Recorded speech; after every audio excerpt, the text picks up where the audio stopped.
Усім привіт на моєму каналі! У цьому відео ми з вами відвідаємо фонд Прада в Мілані, розглянемо та проаналізуємо найяскравіші роботи найвідоміших художників світу. Зокрема, перевернуті гриби Карстена Геллера, відомі тюльпани Джефа Кунса, інсталяцію знаменитого Дем'яна Герста, а також роботи інших зірок світу мистецтва. Буде надзвичайно цікаво, тому я закликаю вас обов'язково додивитися це відео до кінця, а прямо зараз ви вже можете ставити ваші прекрасні вподобайки та підписуватися на мій канал, якщо ви опинилися тут вперше.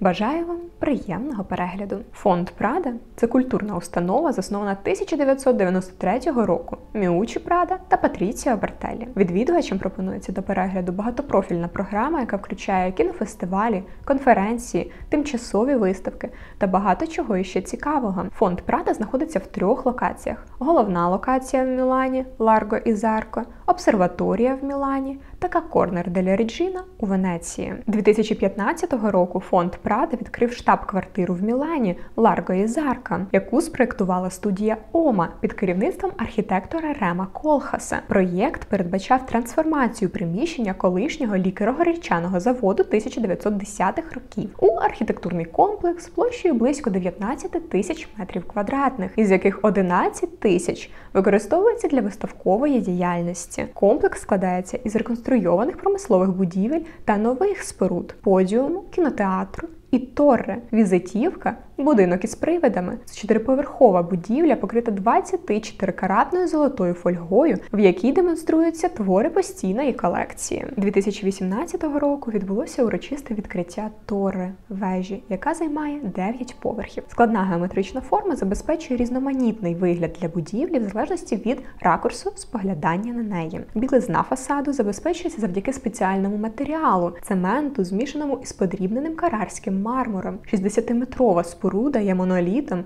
із суцільною несучою конструкцією. У виставкових просторах вежі представлений проєкт «Атлас», який є частиною колекції Прада. Кожен поверх в «Атласі» має власний дизайн, що досягається шляхом діалогу між роботами та їх простором. Кожен поверх представляє або окремого художника, або конфронтацію між парою, створюючи перетин важливих моментів у мистецтві. Грибній кімнаті догори дном передує абсолютно темний прохід, із якого відвідувачі потрапляють у кімнату, в якій реальність перевернута з ніг на голову. Великі репродукції червоних мухоморів звисають обертаючись. Обертання грибів створює відчуття здивування, що є головною рисою роботи Карстена Геллера, який має докторський ступінь з біології та цікавиться грибами, які він представляє у вигляді рухомих скульптур. Його роботи характеризуються грайливим маніпулюванням реальністю із метою вселити в наш повсякденний досвід ступінь невизначеності, яка дуже нагадує відчуття небезпеки і дозволяє нам відкрити для себе диво та жах життя.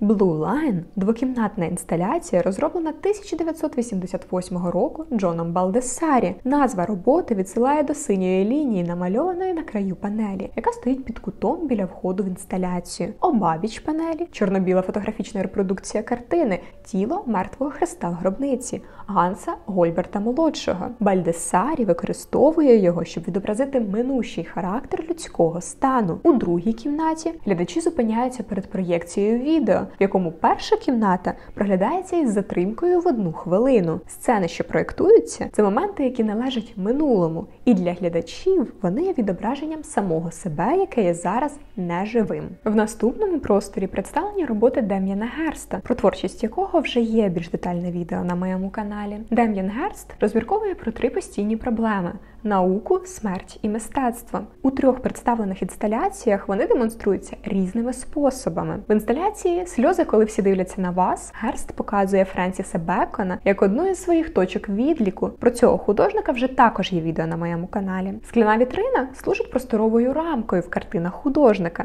тоді як «Чорна парасолька» є очевидним відсиланням до живопису Бекона. В інсталяції «Очікування натхнення» червоний і синій, простота і жахлива неминучість життєвого циклу, тобто загибелі мух, пропонують метафору нашого життя і творчого процесу. В інсталяції «Спосіб бачення» хімік схиляється над своєю роботою, дихає і курить, мріючи опинитись десь біля моря. «Скляна вітрина» загальна для 3 робіт створює простір для сприйняття мистецького твору. «Страшний суд» завершує кімнату. Величезний твір, покритий мертвими мухами, стає змістом картини та метафорою долі людського роду. Автором полотен, які розділяють виставковий простір разом із Дем'яном Герстом, є Вільям Н. Коплі. Прихильність до еротики, гумору, випадковості і дива були темами живопису Коплі протягом десятиліть. Із 1970-х років він створив серію робіт, у яких близькість прямо згадувалася з допомогою пар і груп у різних положеннях і ступенях дії. Незважаючи на відверті сюжети,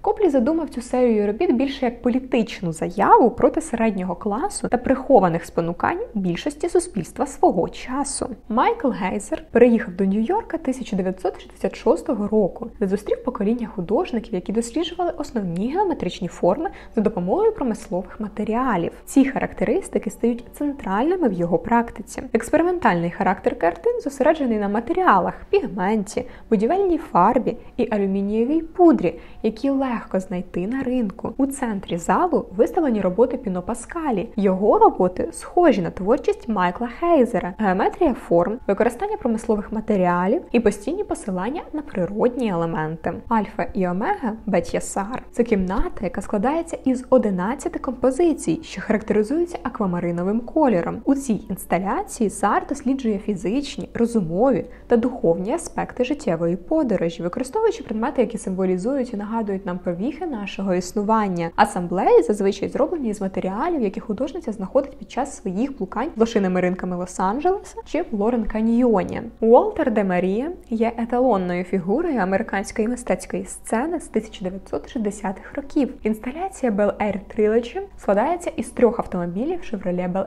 Air 1955 року випуску, які були ретельно відреставровані. Де Марія проткнув кожен автомобіль стрижнем із нержавіючої сталі. Надзвичайно успішна модель автомобіля з середини 50-х років пропонує стереотипне уявлення про Америку, нестримний поштовх до масового виробництва, здійснення американської мрії через особистий успіх, володіння високопродуктивними об'єктами та свобода руху. Цей відчутний і водночас символічний образ бурхливо пронизаний чистотою бачення художника, який не приховує свого потягу до промислових матеріалів та витонченості форм. Тюльпани Джефа Кунса – це скульптура, яка складається із 7 кольорових елементів із дзеркально полірованої нержавіючої сталі, які разом представляють букет різнокольорових кульок тюльпанів. Тюльпани – це популярні квіти. Їх часто обирають як подарунок для особливих випадків. Ця поширена практика в західному суспільстві стала відправною точкою для серії робіт, картин і скульптур під назвою «Святкування»,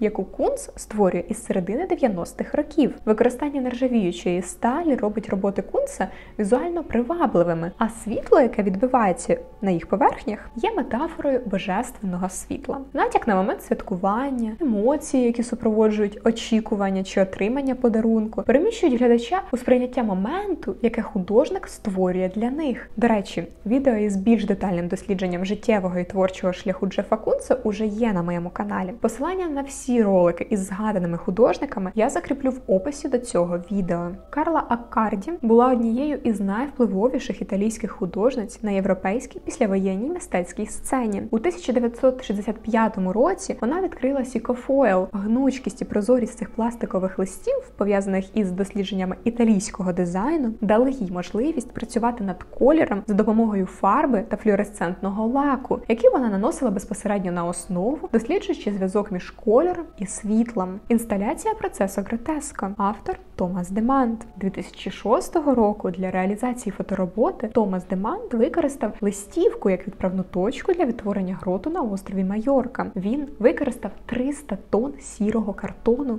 сформованого комп'ютером і розкладеного так, щоб утворити шар із 900 тисяч секцій. Художник відтворив скелю, сталактити, сталагміти, а потім сфотографував роботу. Для «Процесу Гротеско» Демант надає документальні матеріали, включаючи листівки, книги, путівники, ілюстрації до каталогу та різноманітну рекламу. Одним із характерних елементів «Процесу Гротеско» є застосування віртуальної комп'ютерної технології, яку Демант використав вперше, щоб вирізати відповідно до 3D-моделі різні шари картону. У цій інсталяції використання високотехнологічного інструменту дає змогу імітувати природні шари, які розвивалися неймовірно повільно із часом. Студія Орфея Жана Люка Годара – це ательє, студія звукозапису і монтажу, місце місце проживання і роботи. Режисер назавжди перевіз сюди технічний матеріал, який використовувався під час зйомок його останніх фільмів, а також меблі, книги, картини та інші особисті речі зі своєї студії в Швейцарії. Слово «ательє», використане Годарем як визначення цього простору, викликає вимір ручної роботи, який характеризує його практику як режисера і поєднує його власне кіновиробництво із театром і візуальними мистецтвами. Я дякую вам за перегляд, закликаю вас віддячити моїй праці вашими прекрасними вподобайками, коментарями та підпискою на мій канал, якщо ви ще цього не встигли зробити.